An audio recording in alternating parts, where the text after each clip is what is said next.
My friend Mike Lunney, how is adjudication season running for you?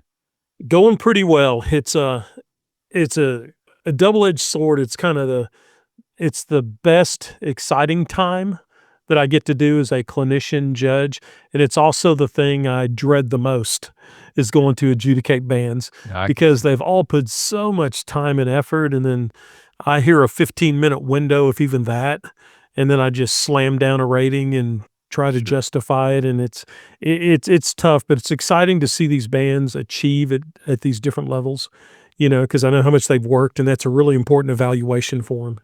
Is that a opening to a Dickens book? It was the best of times, That's the right. worst of times. It was UIL evaluation. Oh, Lord Well, help. man, we've been having some great conversations over the last couple of weeks about.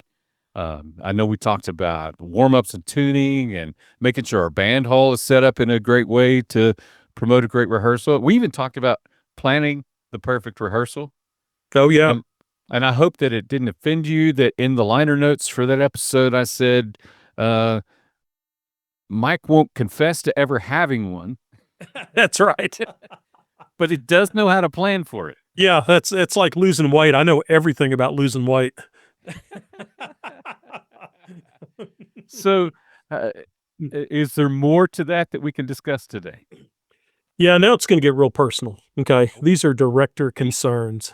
No, not for you, Okay, but okay. for my director friends out there, but you can feel offended too if it makes you I'd feel be better. glad to participate in the offense. Yeah, in the offense, and really not offense, but kinda, looking in the mirror as a band director, and I know that my college band director helped us do that a lot. Sure. Said, "Look in the mirror," and, one time he had me guest conducting a piece, uh, with, the top band. We were doing it at a spring concert, it was Chester, Okay. good old classic, and he goes, "Mike, this would work really a lot better if you'd actually conduct the band instead of worrying about how you look conducting the band." Isn't that a classic quote? That's He says, awesome. Yes, sir, Mr. Jorgensen. I will So, work on that." He said, "Quit worrying about how you look conducting the band and look at the band and conduct the band." So sometimes we do have to look in the mirror and have someone kind of move our head and kind of point it towards the sure. mirror. I'm going to tell you up front, I'm setting you up for this. So Oh, you God. can decline if you choose. But I'm not sure. I've probably heard more often some of our friends, and not in an okay, everybody put on your big boy pants. How many times have you heard these kids, man, this year, these kids just won't do this, or these kids just won't do that? Uh, is it possible that it's not just these kids? There is a possibility because the bands that are operating at a completely excellent level of, musicality and whatever, it's these kids. Right. I mean, I got it. I don't know, and there are outside influences that definitely affect our program, like budgeting and scheduling and numbers of staff and facilities, things like that. But the lowest common denominator that I don't think holds any water is, these kids. You know what I mean? Because, I've seen friends of mine, like at James Cross over at Hamlin, that took what a lot of directors called "these kids" and took them to state marching and made a sweepstakes this year, There you go. for the first time in like 15 years for that band program. So he had these kids, and somehow he motivated them to get to a certain level without being oppressive, with just solid teaching and developing a band culture within 2 years. And I'm not saying that sometimes the kids can be the problem, but I think it's an easy fallback. These kids is an easy fallback. Yeah. Okay. So throw some knowledge at us, brother. All right, this one's pointed at the director. It kind of goes to our directors, to me as well. My intelligence, my talent, my Okay. organizational skill, my knowledge of the profession, and the courage to honestly self-evaluate. Those things That's are really important. That's going to cause success or failure in your ensemble rehearsal every day. self-evaluation. Self-evaluation, I would challenge all those directors out there, and I love doing that. Well, I love it was beneficial, I didn't love doing it, but I would record a lot of my rehearsals with the camera pointed at me. Oh, wow. And, now I have a podcast, so I get kinda my job is to talk, Right. but I would take a stopwatch, because of a good mentor of mine, Bill Wood, said, "Take a stopwatch and start and stop it every time you talk in that rehearsal." And it So was that was your amazing how I rehearsal you was used? yeah, I was burning 25 minutes of rehearsal time, just me discussing things. And, the kind of the idea, the less you talk, the better off your rehearsal's gonna be. I think that's a good point. So that's a self-evaluation, record your rehearsals and see what you're doing well, and more importantly, see what you're doing that's not being handled well. Even something when you record enough rehearsals, you see yourself disciplining children too. That's an interesting facet of our job that we don't wear body cams. I mean, maybe we Right. should, I don't know, but, we don't wear body cams, but if I'm recording a rehearsal and a kid's acting up and I say something to them, then I have a video evidence of how did I react to that student? Was I over the top? Was I not, active enough? Should I have interfered earlier in his behavior? I mean, there's all kinds of questions you can self-evaluate yourself and Right. become better as a disciplinarian. Well, I'm gonna just jump in real quick because, this is how old I am. Video when we had the camcorders, those huge. Oh, yeah, yeah, with the big battery pack on your hip. So, wife and I got those because we didn't wanna miss any minutes with the kid, we wanted to record the moments. Yeah. But I have to tell you, there's times that I heard myself on those recordings, I thought, "Who is Mhm. that?" Yeah. All of a sudden, you hear your dad coming out your mouth in voice. Or even, my oldest was fairly, active and verbal, and there were times that my reaction to him was not necessarily what I wish it would have been, Right. but you don't think about it until they wanna watch that tape and you're like, I didn't like that about." So, anyway, I'm Yeah. Oh, you're trying to exactly right. compliment what you're saying, Yeah. that Oh, you're exactly right, and you don't realize sometimes the things you're doing until you kind of evaluate them, and you can listen or to 'em, you can you're hit in the change. face with it. Yeah. Yeah, yeah, exactly. I think the first one on this list is, it should almost go without saying, knowledge of the music selections. Um, faking it with little more than a beat pattern is not enough. I see when I go clinic bands, I see a multitude on the spectrum, far as conducting. I see people who never look at the score, but look absolutely gorgeous conducting, but the band is not watching. And if the band was playing what they were conducting, it'd be a beautiful thing, but there's a disconnect there. So that's one end of that spectrum. The other end is their nose is so far into the score, all the kids see is their bald spot on top of their head. And the kids are no more looking at them, everybody's staring at their part, and no one's communicating with the conductor, the director at all. So you can't bury your head in the score during practice and still expect the students to watch you. Well, That's sounds probably like the you're quote. suggesting we should do some prep. Yeah, you've got to study. Now, a good friend of mine, I consider him a good friend. He might not even acknowledge me, but Charles Nail, Okay. he came out to my band hall and he clinicked my group and did a wonderful job. But he made one comment that I believe he did this, but I just couldn't find the time to do it. He said, "For every hour you spend in rehearsal, there should be at least 5 hours of prep for that rehearsal." Wow. And, I believe he did it because he had the state honor orchestra and the state honor band the same year in Team EA. So I believe he made that happen. But, there has to be time spent, listening to it. If nothing else, like sometimes when I clinic a group, if the director is totally buried in the score, then I'll go to their little table where the people keep all the extra parts, I'm talking about, that have been left Yep. on the floor, and I'll Yep. just grab like a first flute part for that piece. I'll go up and I'll take the score and I'll just stick the first flute part on their stand. Hmm. That way they have the rehearsal numbers and they have, the ending and where it stops and the amount of measures and so forth. But I just kind of take the score away. So now I'll just go, I need to study the score for a second. And then they're like, they don't know what to do for a while. And all of a sudden they start watching the kids, and the kids kind of interesting. This is a strange theory, but our eyes point forward because we're predators.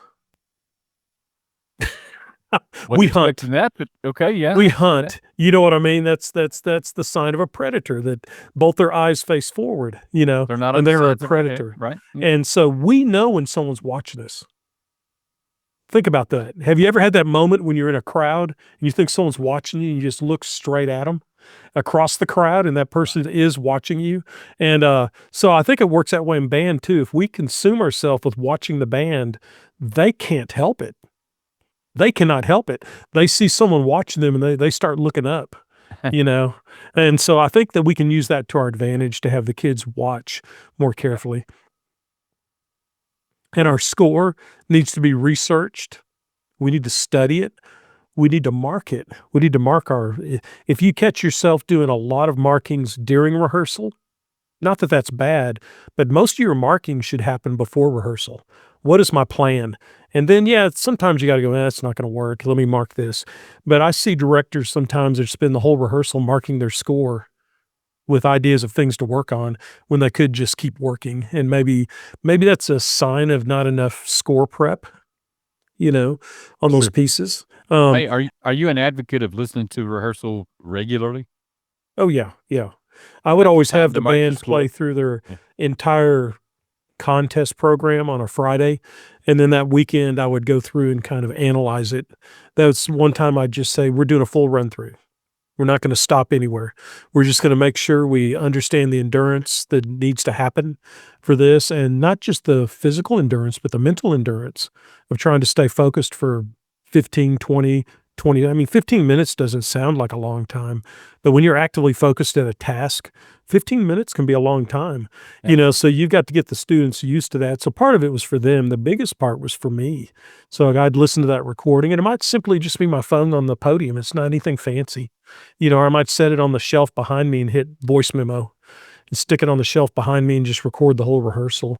So it Y- doesn't have to be this extravagant sound system or anything. We've said this before, but I firmly believe that most of our phones record better than the sound systems that were in the band hall Oh when I God, was yes.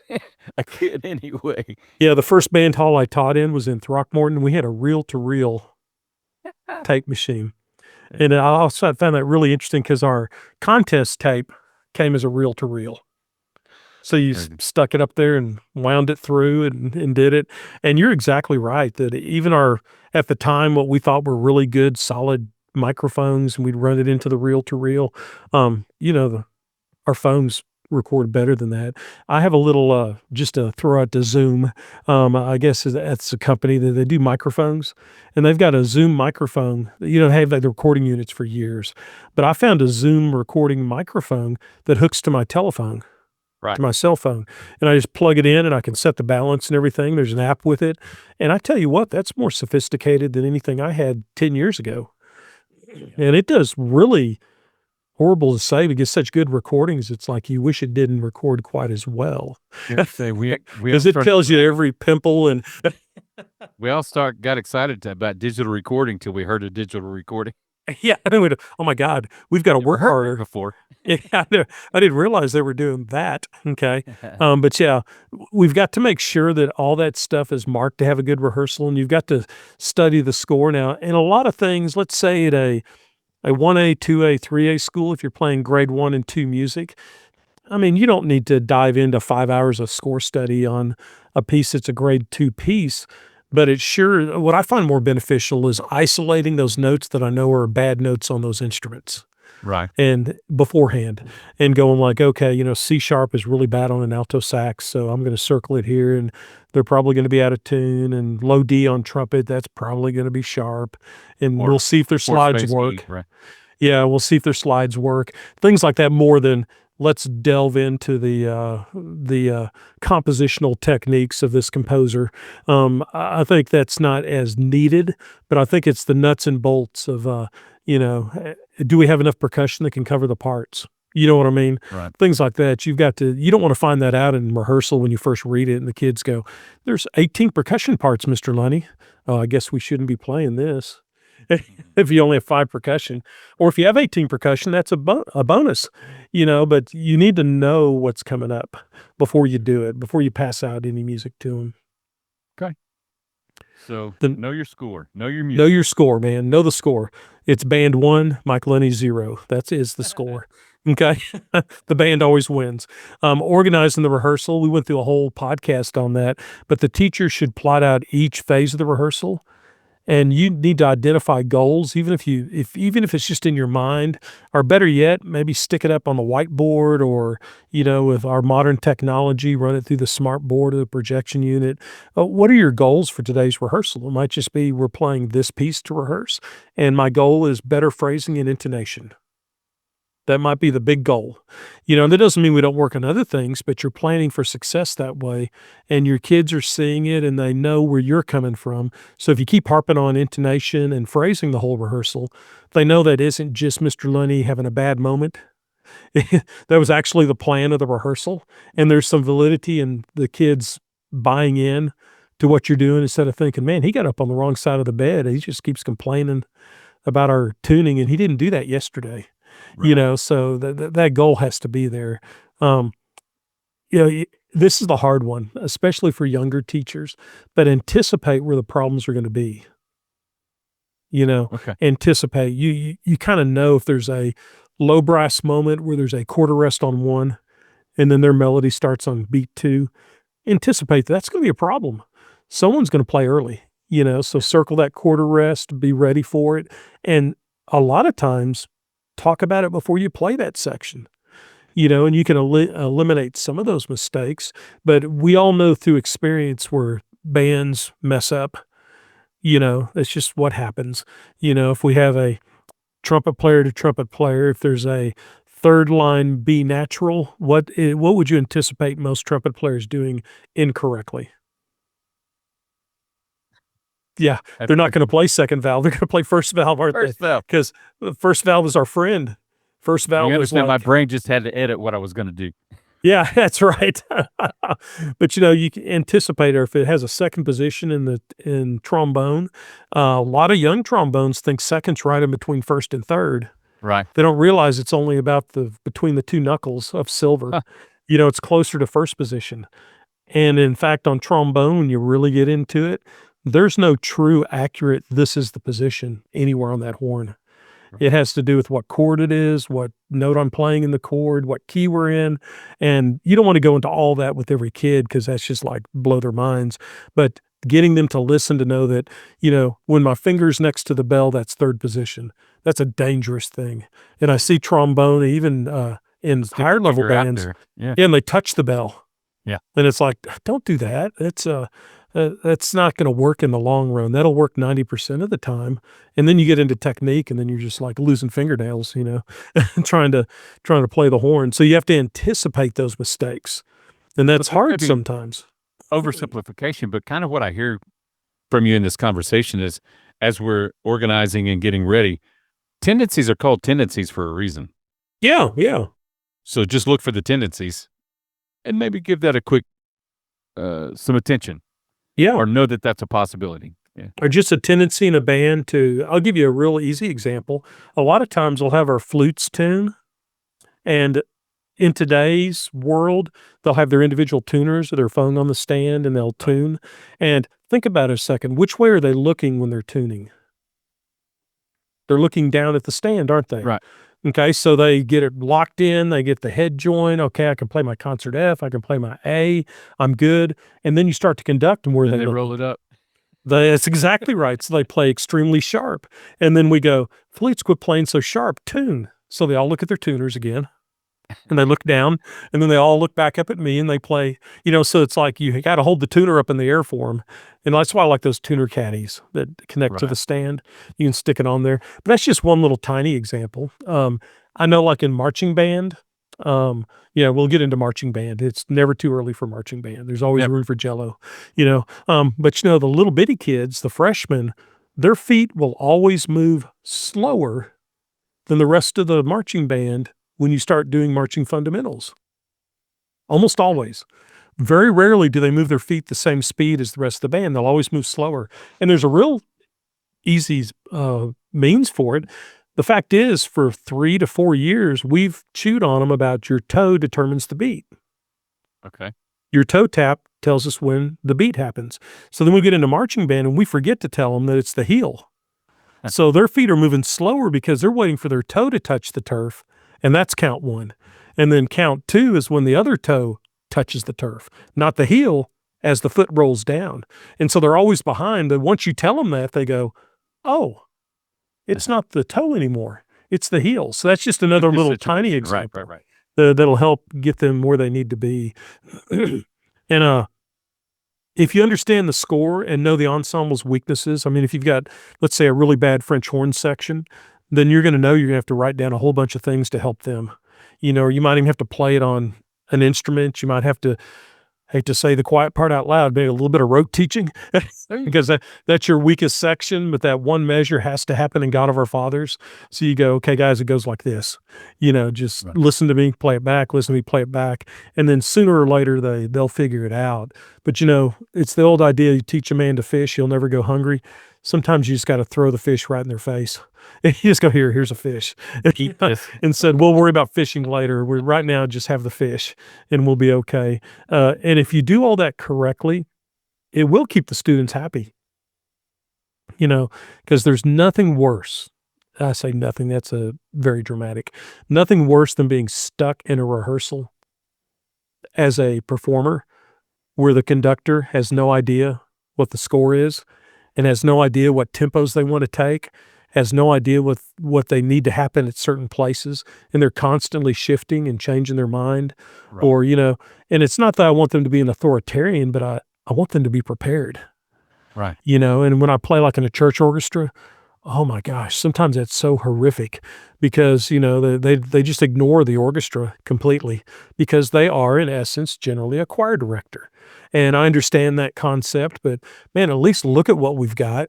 Usually the only comment, have you ever played in a church orchestra? Uh-huh. Yeah, the main comment is play softer. I always feel like a percussionist. You know what I mean? Because that's how we had percussion softer. But for the whole orchestra, they'll get 90 musicians lined up for the Christmas cantata. Then they'll go, "Oh, that's too loud." Well, you Right. hired 90 people. What were you thinking? You've got a 30 voice choir. But now I'm off on a tangent. On church music. But to keep people happy, you've got to show that you are prepared. Let me ask you this, though, and Okay. I can say this probably easier than you, so I'm going to. Okay. Why in the world would you be offended as a, conductor, director that your people don't seem prepared if you're not prepared? You're modeling unpreparedness for them every day. Oh yeah. Obviously, it's not important to you, so it's not gonna be important to them. Yeah, and I've So actually found that the directors who are the most unprepared are the most authoritative on chewing on the kids to be prepared. It's a right, defensive mechanism. they're If covering themselves. these kids just played their parts, I wouldn't have to be as prepared. There you go. It's like, no, this isn't karaoke, this is teaching. So you don't follow the bouncing balls. So it's your job to teach them. And if the music's too hard, pick easier music. But you've got to have it where you can actively teach the students in front of you and be prepared. But let's finish that thought out there. If the music's Okay. too hard for you to even be able to teach it, don't blame it on the kids. If you don't know what you're doing with that score, find something you can relate to. Find something you could Yes. teach. Yeah. And sometimes it's technique, sometimes it's musicality. I think the most rewarding pieces I've ever worked on, like An American Elegy by Frank DeKelly, just a beautifully musical piece. Really tough as a conductor because you've got to really be on top of things and prepared. The whole suites, oh my gosh, just beautiful pieces of music that you work on. John Mackey's Strange Humors. I worked it with 2 bands this last week, and when you go to clinic, that's when it's like when it's really exciting because you get a piece that really like, oh yeah, yeah, we got something I might get lost in. You know what I mean? And it's all good. You know what I mean? But it is a little more relaxing when it's a grade 1, 2 grade 1 pieces and a nice little concert march, and their band's a non-varsity class 1A, and they're doing their thing. And I don't have to really prep that much for it as the clinician because the director is in charge of the music. But man, when I go to some of these schools, and I went to Legacy up in Wichita Falls, and they were doing folk dances by Shostakovich. Man, that was fun. You know what I mean? It was fun just to, and I spent like 4 hours prepping for that clinic session because it was just exciting for me as a Right. director. And so, you just have to be prepared. And going back to your point, the ones that are the least prepared, their defensive mechanism is to lash out at all the people around them, or say my schedule's too tough and I just don't have enough time. And they might be right; they might not have enough time. But you got to find 15 minutes somewhere, to do something to figure it out. And the next one would be pace. Not Doyce Pace, a good friend of mine out at Andrews, We love but you, pace of Doyce. the rehearsal. Yeah, good old Doyce. Keep the rehearsal moving is very important. Okay. You've got to keep it moving. Good pacing is directly related to the conductor's leadership ability and their ability to deal with people. You've got to read the room, man. You know what I mean? You got to know if you see like sharks with their eyes turned to back in their head while you're discussing something with them, and they're just like, oh my God, here he goes again. It's like, okay, Mike, shut up and make him play. Shut up And and make him play. I'll offer you this too. If you want to see the worst personality traits of your sections, bore them while you Yes. Yeah, it just brings out all those under the skin, under the psychological skin moments of your trombones or your flutes. All of a sudden, half your flutes have to go use the bathroom, and it's why does everyone have to go pee? And it's like, no, th're just bored. trombone, stop bonking the trumpets in the back of the head with your slide. That's right. That's right. And it'll bring. So you got to keep that pace going. I think one part about good pacing is don't beat a dead horse. If you're working on something in there and you're like, let's say the flutes and clarinets have a really technical passage, and you work on it a little bit, call attention to it. But by minute 15, if you're still on that two measure fragment and the rest of the band is just like hanging from the chandeliers, and then you get mad at them because Right. why can't you people be mature? And this can pertain to you too. How many times have you heard that? You need to listen to it as I teach them, because you might have this phrase later and the tubas are going, I'm pretty sure I don't have a measure with 30 notes in it. I'm pretty sure that doesn't exist in my part. So it is a dangerous thing. Just don't beat a dead horse on that. Be willing to move forward. We had As that conversation with Anthony that at some Yeah, point you gotta admit this isn't gonna happen today. yeah. Or you've got to admit that this is not going to be ever played. And or That's a tough one. back to our preparedness. I obviously wasn't prepared, or they weren't prepared for this. Let's move on, do positive things. Even if that means, like you're saying, find something else to play. Yeah. But Whatever level you got to go to, or ask kids to self-edit. That's what I call it. It's like, okay, flutes and clarinets, that's not sounding really good. If you feel like you're having a lot of trouble playing this, can you just play the first note of each 16th note and just play it really short? Or can you just take yourself out of this two measures and then play it again? And then all of a sudden it gets better, because the kids are like, oh, he's letting me off the hook. And I know educationally that's an argument. We need to get every kid to a certain level. But, and sometimes you do have to go kind of down the row. And, if you've been kind of hitting at this every other day for 3 weeks and it's not getting any better, it's like, okay, tomorrow's the day. They go, what do you mean? Tomorrow's the day. We need to hear each person play this, and then then you use the black Sharpie of editing. It's like, okay, let me see your part. Let me see your part. Okay, so we're going to have 6 flutes and 4 clarinets. Good. We've got it done. And then I always tell the kids, I won't ever actually Sharpie out the whole thing. I'll just circle it. They know to leave it out. I tell them, I always make a deal with them. And some take me up on it. I say, if you can figure this part out at the tempo we're going, just come after school and play it for me. And if you can play it, play it. Said, I'm not saying you can't play it. I'm saying you can't play it right now. And if you don't want to work it out, then you don't want to work it out, or maybe it's beyond your technical ability. And I respect that too. They might not be able to play it. Okay.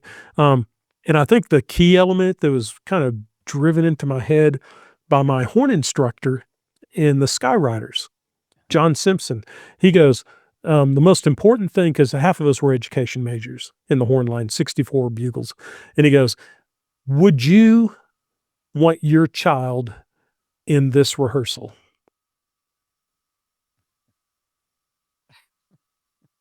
Think about that for a second. I am. Yeah. And it's a very profound statement. would you want your child subjected to this rehearsal? And he could get kind of stern at times, but he was very relational with everybody, and he tried to help us become better musicians, and for most of us to become better band directors later, because he knew that was a mission. He was a middle school band director. That was his career in Hutchinson, Kansas. But he's a DCI Hall of Famer. Worked with Star of Indiana, so great gentleman, still hanging in there at 83. Today's his birthday, so shout out to John Simpson. Happy birthday, 83. But yeah, that was such a profound state. Would you want your child in this rehearsal? So when you watch your recording of your rehearsal, would you want your child with you as director operating in this manner? So take that for what it's worth. That's the pace of the rehearsal. And the kids say they're bored of the music. Sometimes they are bored of the music, but I think they're more bored of the pace of rehearsal than the music that they're bored of. Sense. So just something to kind of think about. And the next one, the dreaded but much needed percussion section. Now, if you're extremely lucky, like the last, I don't know, about 19 years of my career, I had a percussion specialist on staff who was a band director. And so he would gather up the children and take them off when they do four mallet marimba stuff and whatever. And then the 2 weeks before contest, he'd bring them back downstairs from the room, and then they play their boom chicka, boom chicka, boom chicka for contest. And he worked them out on the metronome and stuff. So it wasn't a big issue for me in my last 19 years. But prior to that, it was an issue. Because you've got these young musicians, some not as musician as others, but these young people that are back there in this highly mobile environment where they get to move around, playing with toys that make sound, and being able to argue with each other. And, the same kid tries to get the snare drum every day or whatever. And so you as a director, you must take control of that situation. And the only way I could make it happen was I'd always choose a percussion captain or a section leader. And their job it wasn't very intricate. Their job was to make sure all the music went back in the folder. And their job was to make sure everything got put up correctly. Because I went by a system where I had like a milk crate, and it had like all the tunes we were playing in a folder for percussion. And they just pulled that entire folder. No kid had their own folder. Okay. So they just pulled that out, and the percussion section leader passed it out, and the kids would play into that piece. They put it all back in score order for percussion, stick it in the folder. And then the kids, if they ever wanted to practice on something, and that some of them really did want to practice on things, they would come to me and I'd make them a photocopy. And I'd say, here, this is yours. But I didn't give every kid an entire folder. And that worked for me. Plus, on the back of the band hall, I had a chart set up just on a spreadsheet, and it had like Monday, who played what, Tuesday, who played what, Wednesday, Thursday, Friday. So the same kid didn't play timpani. Yeah, and it makes them where it's more educational, but you might not be surprised, but sometimes I go to clinics and it'll be like, well, our snare player is at a tennis tournament today, so there's not going to be any snare part in today's clinic. And I'm thinking, what if this were contest? And I'll ask, so no one else knows how to play the snare part? And they'll say, well, yeah, no, we just kind of assign the parts for each piece, and that kid plays triangle, And I'm thinking to myself, you've got a kid that in a contest program might play triangle on one piece and tambourine in another piece, and that's their entire educational experience. And granted, you might only have one kid that can play snare well, but man, you better stick someone else on that, because of the day of contest or a concert, it's going to be pretty obvious when there's no snare part in the King March, And so I would say, just make sure that you organize all that. I always liked it, and this is a quiet part out loud maybe for some directors. Some directors say the percussion need to stand the whole time, and I respect that. I always had extra chairs for ones who weren't involved in that actual moment. If we're just warming up and doing concert F with the woodwind and brass, then I didn't want the percussion just roaming around everywhere. It's like, no, put your butt in a chair, we'll be fine. With my little ones, it was always hilarious. I'd make them sit on their snare sticks in beginner band. Said, okay, all percussion, get your snare sticks. And they go, now go back to your chair. Now sit on your snare sticks. So they'd stick the sticks on the chair, and then they'd sit down on top of the sticks, and that way they couldn't kind of thing. That Get it. and they would just kind of grin and like, okay, Mr. Lunney, we understand what you're wanting. Yep. So just make sure that for me, I always like to provide extra chairs. Um, but even more so as I got older and I don't know, wiser, but I just got more calloused maybe. I got everyone involved because I would just copy off like flute and oboe parts and just stick them onto keyboards. And and I'd just find the budget money somewhere to get an extra xylophone and an extra set of bells and an extra marimba and maybe put 2 kids on a marimba in different octaves and just say, "Nope, everybody plays every single time." Yep. I said, "Everybody's playing something," so it's not anyone not playing. But then you have to balance that with contest, with evaluation. Do you want 5 mallet players clunking through something? So you gotta kinda figure out the balance of what you wanna do with that. But percussion's always gonna be a situation. It's not because they're worse kids. It's not because they have any other different personalities. They're just, they just have an open environment. I mean, me as a trumpet player, if you'd have said, "Hey, Mike, you've got the luxury of just walking 15 yards either direction anytime you want to, and you can play trumpet or you can play trombone or you can play baritone, just whatever's needed for that part, you just go ahead and take care of that and keep up with the music too." We tease percussion about losing their music. Well, good Lord, we give them so many parts. They've got like 15 parts to each concert piece. And then we go, Right. "You lost your triangle part?" It's like, well, yeah, you gave them 400 pieces of music. Where me on trumpet, I just had like 7 things in my folder plus the book, Right. so just something to think about. Something to think about. Okay. Yeah, the next one would be self-evaluation. Um, Much of the evaluation seems to be left up to the annual contest rating or evaluation, which is not a very good indicator of what we do as a band program. It's a cool thing. If you do really well, you get this little trapezoid piece of wood, and the kids can sign the back, and you can stick it up on the shelf, and everyone comes back 20 years later and goes, "What piece did we play?" So they can remember what pieces they played in any particular year. So I think to evaluate throughout the season is a whole lot more beneficial. I would always have kids, like on that Friday, we'd run through the contest program, and then I had a half sheet of paper that I just handed out to them, and it just had a couple of simple questions. What are things do we need to improve upon? What are things that you thought went really well in this performance? How would you make this a better performance? And, some kids wrote down 2 words. Right. So, "Yeah, Mr. Lunney, who cares?" They just write down 2 words. Some kids would get out an extra sheet of paper, and they'd say, "Can I take this home?" "Yeah, of course you can take it home."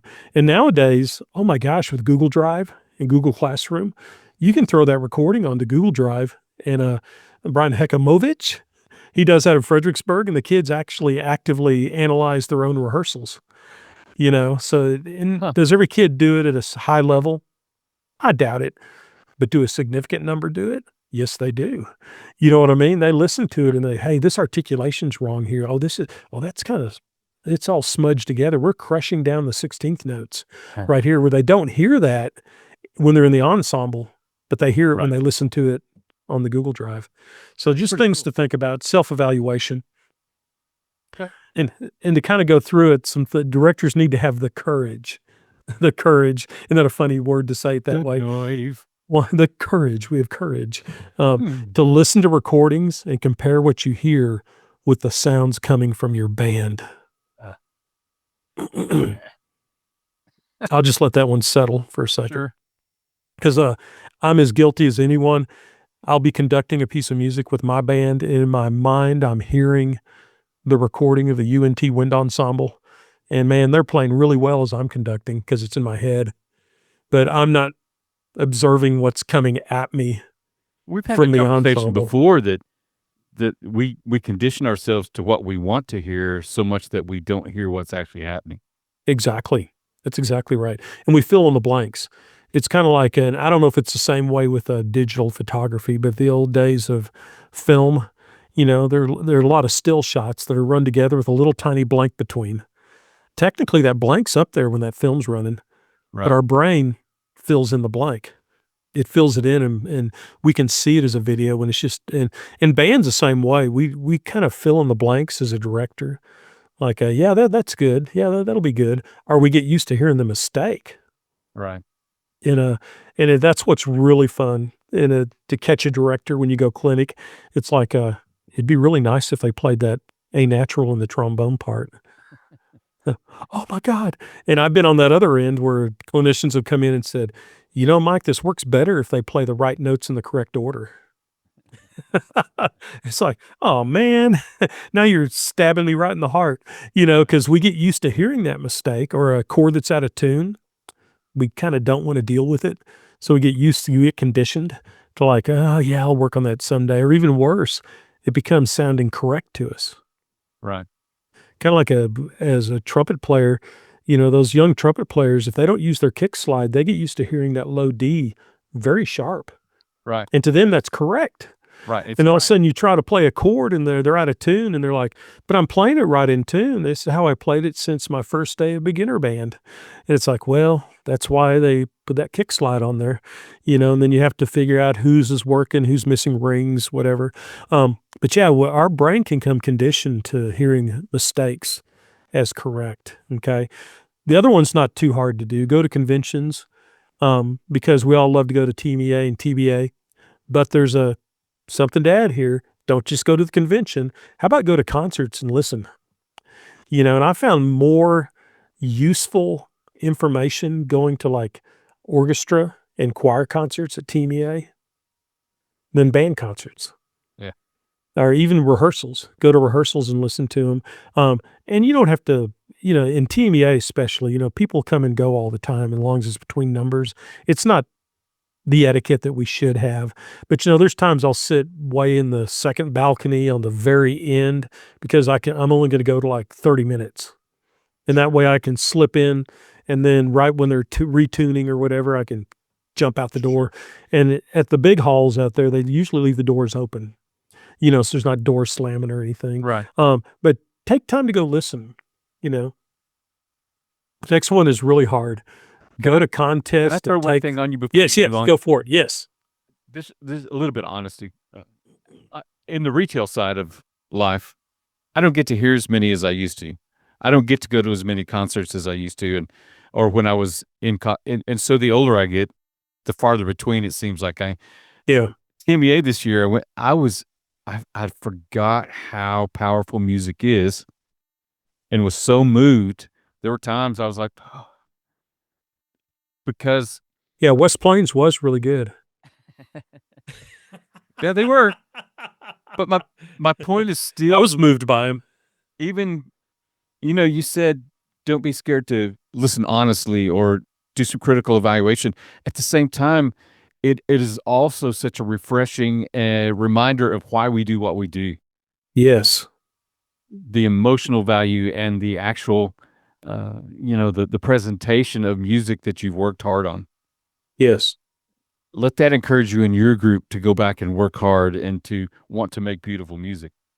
So Yes. that's just And me that throwing that in. happens at all levels. I was judging sight reading over in, Cameron, Texas, sort of near Waco, Temple. I guess Sure. it's closer to Temple, and, Academy came in. I think they're a 2A school.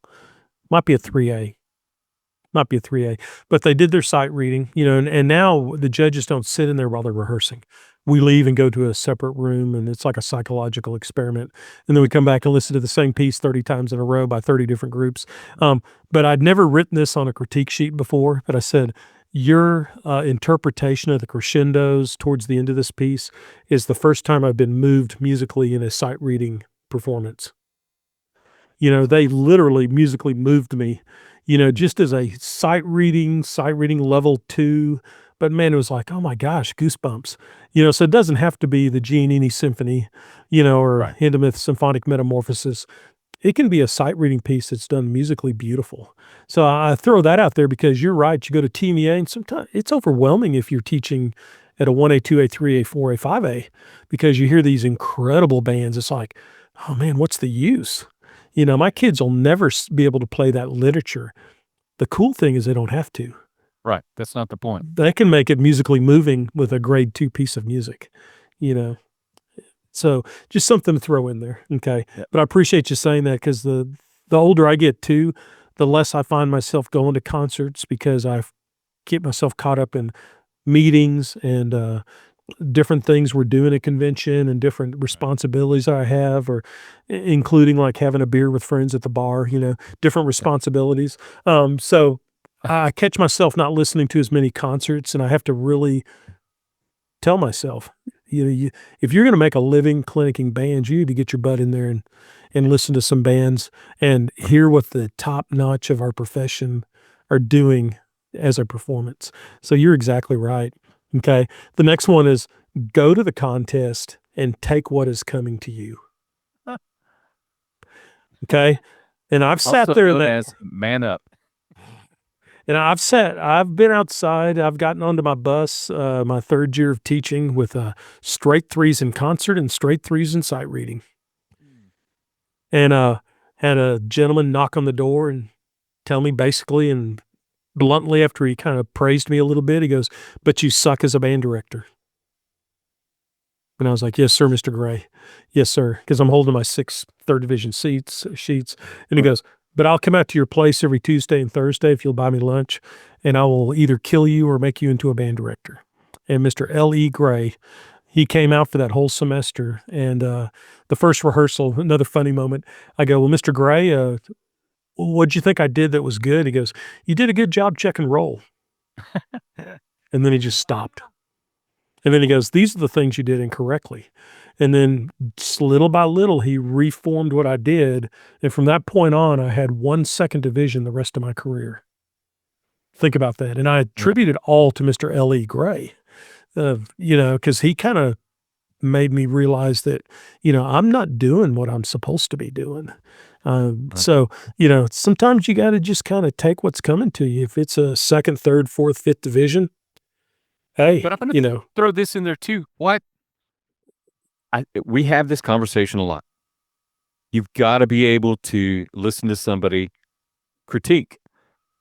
Otherwise, you're stuck where you are for the rest of your career, and or an easier way to put this, I think, Mike, is why would you expect to be perfect at it if it's your first or second time to do it? right. You have to learn. You have Yeah. to open yourself up to the process. But I thought it was all the kids were making the mistakes, and I'm obviously doing everything correct because I'm really, really good at what I do, until Mr. Elliot Gray came and just slapped me upside the head, and said, and he in those words said, "But as a band director, you suck." And it was like, "Yes, You sir." know that I have a degree in this? Yeah, that's right.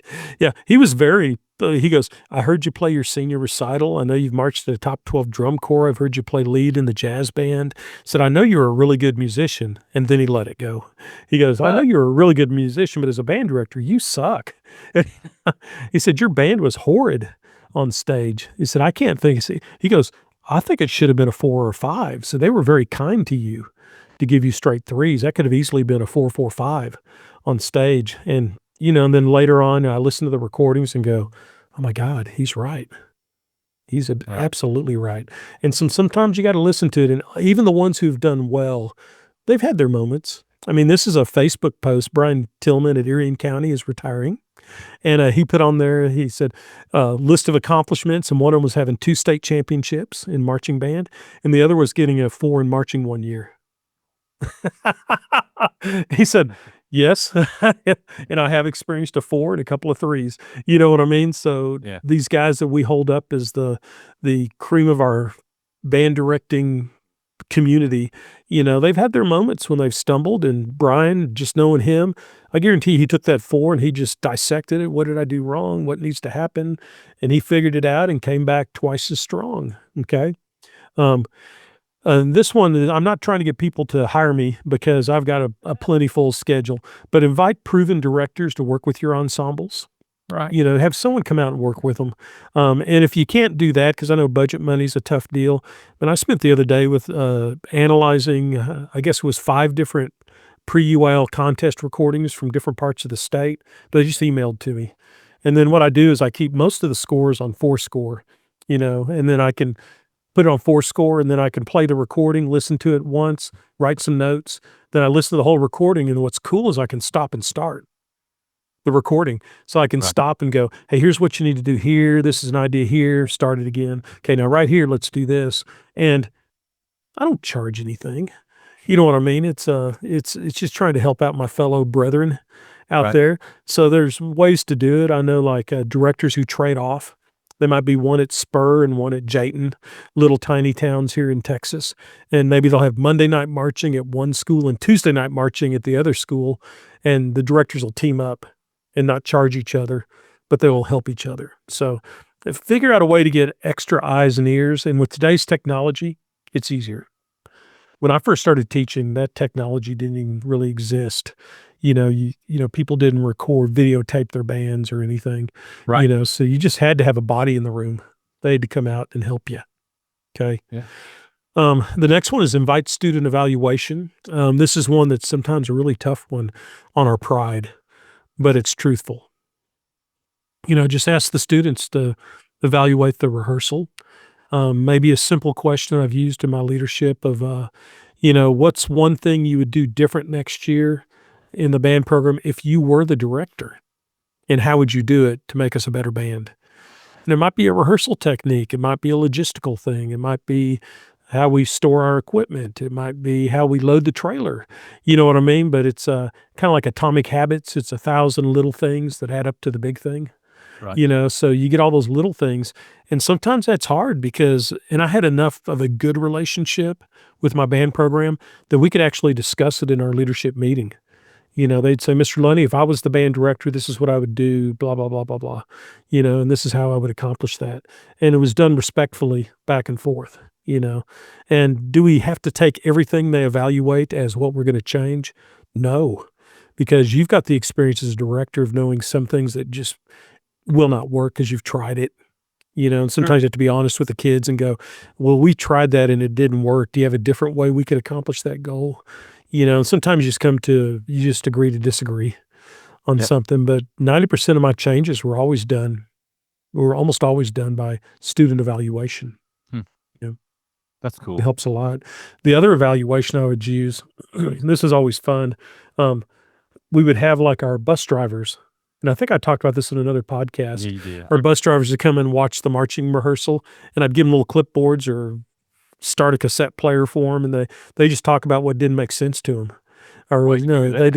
they'd or they'd go, "Ooh, that was really bad right there." So I don't like that at all.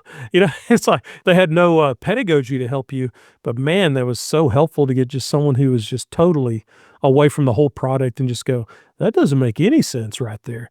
Right. I can't, or something as simple as I can't even find the soloist. And I'm thinking, "Oh my gosh," because I know where the soloist is, so I zero in on them when they play. But to a bus driver or a parent, they can't find the soloist because you didn't stage it correctly, within the drill. So things to think about for So that evaluation. can I make you laugh a little bit? Maybe not Yeah. laugh, but I did some announcing for some area contests this year in a couple of regions, and there were times that I was like, "Where's the solos?" Yeah. You saying that made me go, "I know there's a solo happening. I can't find it." Yeah. I can't find them. I judged a band contest and a classic band director was judging next to me. And I won't say his name because it was a funny moment, but where he was seated in the press box, there was a partition, which was the window, and you couldn't see on Malagueña the trombone soloist. And he went on for about 20 seconds. Why is this trombone player sticking out of the ensemble? You must blend with the ensemble. This doesn't make any sense. And I reached over and I grabbed his head and moved and I go, it's a soloist. And he goes, oh, on the recorder. Oh, it's a soloist. I apologize for that. So good job of projecting that melody. Good job, band, of protecting the melody. So it's funny because, you catch yourself in that situation where you just see things happening and Right. all of a sudden you're going, oh my God. And this is a guy that's just so old hardcore that I would be like, hey, the saxophone player, to get a better tonal quality in that solo, maybe let's firm up our corners and let's check our reed placement. And he would just go, that doesn't even sound like a saxophone. That's how callous this guy was, but I loved it, man, because he was the hardcore guy in the balcony kind of thing. But just kind of to kind of tie things up, there's many ways to improve what we do. These are just some ideas on it. And I really feel like we live in the greatest era of band directing with the finest ensembles ever. I mean, they're the Probably best true. bands in the world are right now stepping onto stage. So that means we've got to keep improving our position in order to give your students a great rehearsal. You've got to keep making your environment better. Um, it's a situation where like Howard Smith was like the director emeritus at Elektra. He came there after World War II and taught like 35 years. And there's a Okay. couple other directors. And then he was in his 80s when I got to Elektra.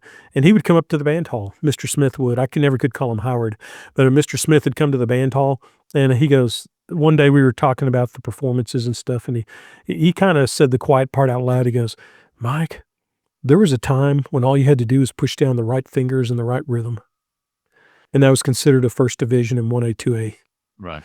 He said, but now they expect you to be musical and they expect you to have better tone qualities and have more dynamics. And his bands, I heard recordings, they were good bands. They were good bands. So just even at that time in the mid 80s, he was like, this is a different world. He goes, this is a different world than he grew up in, as being in the Army band and coming to teach band at Elektra. But now we're on the cusp of all this technology of where we can see great recordings. We can see beginner bands in Tokyo playing grade 5 literature. Yeah. And so we got to up our game, man. We got to up it, you know. But there's two ways I think we look at that. Number one, no more excuses. There's all this technology available to you. Yeah. Well, let's flip that coin over. Oh man, what a time to be alive. Look at all these resources you have to make your group better. Yeah.